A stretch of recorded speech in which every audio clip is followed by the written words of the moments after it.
बिस्मिल्लाहिर्रहमानिर्रहीम। अस्सलाम वालेकुम नाज़रीन, मैं हूं अमाद मजीद। आप देख रहे हैं यूट्यूब चैनल तहरीक इंसाफ के रहनुमाओं की प्रेस कॉन्फ्रेंस खत्म होते साथ ही अदालत का बड़ा हुक्म जारी। अदालत से नया सरप्राइज आ गया। इमरान खान बाइज्जत बरी, हुकूमत का बुरा वक्त शुरू, हुकूमत खत्म। अदालत का क्या बड़ा सरप्राइज है। आज की जो प्रेस कॉन्फ्रेंस की गई, यहाँ पर जो बैरिस्टर गौहर अली खान साहब थे और इसके अलावा सलमान अकरम राजा साहब थे और तहरीक इंसाफ की सीनियर क़यादत वहाँ पर मौजूद थी। उस प्रेस कॉन्फ्रेंस में क्या खास था और क्या तहरीक इंसाफ ने वाकई ही सरेंडर कर दिया है। कुछ इस टाइम मुतज़ाद खबरें चल रही हैं कि तहरीक इंसाफ ने इस आईनी तरमीम के ऊपर आमी भर ली है। मौलाना फजलुर रहमान साहब और तहरीक इंसाफ इस आईनी तरमीम में हुकूमत के हक में वोट डालेंगे। देखें, ऐसी खबर नहीं है।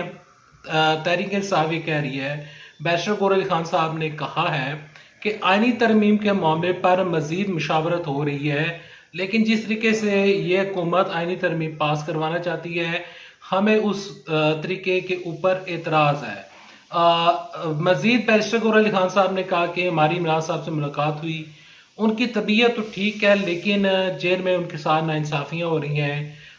वो एक सियासी कैदी हैं, उनको जल्द से जल्द रिहा होना चाहिए। बैरिस्टर गौहर अली खान साहब ने कहा कि मजीद मौलाना फजलुर रहमान साहब के साथ मुशावरत होगी। और जब मैं ये वीडियो रिकॉर्ड कर रहा हूँ तो अभी तक मौलाना फजलुर रहमान साहब और यहाँ पर तहरीक इंसाफ के रहनुमाओं की आपस में मुलाकातें और बातचीत का सिलसिला जारी और सारी है। बिलावल भुट्टो जरदारी ने भी मुलाकात की, वो बाहर आए, उन्होंने कहा कि आईनी तरमीम के ऊपर हमारे नंबर पूरे हैं और हम आईनी तरमीम को पास करवा लेंगे। लेकिन उन्होंने कहा कि अगर पास नहीं होती और अगर पास में यानी कि ये चीज़ डिले हो जाती है तो इसकी सारी जो जिम्मेदारी है वो तहरीक इंसाफ की है, क्योंकि तहरीक इंसाफ जो मुशावरत कर रही है और जो बार बार मौलाना फजलुर रहमान साहब को छेड़ रही है, तो उस वजह से ये तमाम चीज़ें डिले हो रही हैं। जब इजलास की बात की जाए तो इजलास कभी 11 कभी 12 करते कराते अब 8:30 बजे का टाइम फ्रेम जो है वो हमारे सामने आ रहा है, लेकिन मामला जो है वो हुकूमत के आउट ऑफ कंट्रोल हो चुकी हैं। बिलावल भुट्टो जरदारी को मौलाना फजलुर रहमान साहब ने साफ जवाब सुना दिया है, ज़राए से खबरें आ रही हैं और एक्सपेक्टेड है कि आज रात दोबारा मौलाना फजलुर रहमान साहब की और जो PTI है उनकी एक मुश्तरका प्रेस कॉन्फ्रेंस हो। लेकिन अभी ये प्रेस कॉन्फ्रेंस हो रही थी और ये तमाम तक खबरें सामने आ रही थी, तो अदालत की जानब से एक बहुत बड़ा बल्कि दो बड़े फैसले सामने आए। एक फैसला लाहौर हाई कोर्ट की जानब से सामने आया कि उन्होंने तहरीक इंसाफ की जो मखसूस तहरीक इंसाफ के जो बल्ले के इंतखाब में निशान है और इंट्रा पार्टी इलेक्शन के ऊपर इलेक्शन कमीशन ऑफ पाकिस्तान को जो है वो तफसीली फैसला जारी करने से उन्होंने रोक दिया और इलेक्शन कमीशन ऑफ पाकिस्तान अब इसके ऊपर फैसला जारी नहीं कर सकता।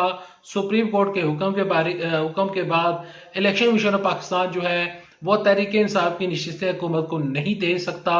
और तीसरी जानब एक और बहुत बड़ा फैसला तहरीक इंसाफ के हक में है। पीटीआई के जो चेयरमैन है इमरान खान साहब, उनको बाइज्जत बरी कर दिया गया है, उनको फौरी रिहा करने का हुक्म जारी किया गया है। लेकिन यहाँ पर यह चीज़ वादे रहे कि इमरान खान साहब को एक बड़े केस में रिहाई मिली है, उनको बाइज्जत बरी किया गया है और वो केस था इमरान खान साहब का जो उन्होंने की आज़ादी लॉन्ग मार्च किया था। इमरान खान साहब, अली मीर गंडापुर और दीगर रहनुमाओं के जो जिनके ऊपर केस लगा होता, तो जुडिशल जो अदालत है यहाँ पर उन्होंने इस केस में इमरान साहब को बरी कर दिया और इमरान खान साहब इस केस में इमरान खान साहब बरी हो चुके हैं और इमरान साहब के हक में हवाएं चल पड़ी हैं और इमरान साहब के हक में फैसले आना शुरू हो चुके हैं। देखते हैं कि इमरान खान साहब दीगर केसेस में कब तक रिहा होते हैं और कब तक जेल से बाहर आते हैं। इमरान खान साहब ने जेल से बैठकर बड़ा पैगाम जारी किया कि वो आईनी तरमीम में हुकूमत का साथ नहीं देंगे, बल्कि मुल्की एहतजाज का उन्होंने पूरे मुल्क में उन्होंने एहतजाज का ऐलान कर दिया। उन्होंने कहा कि मैं डरूंगा नहीं, मैं झुकूंगा नहीं, मैं NRO नहीं लूंगा।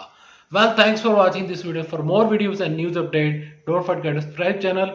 Allah Hafiz, Pakistan Zindabad, Afaj Pakistan Zindabad, Pakistan Paindabat.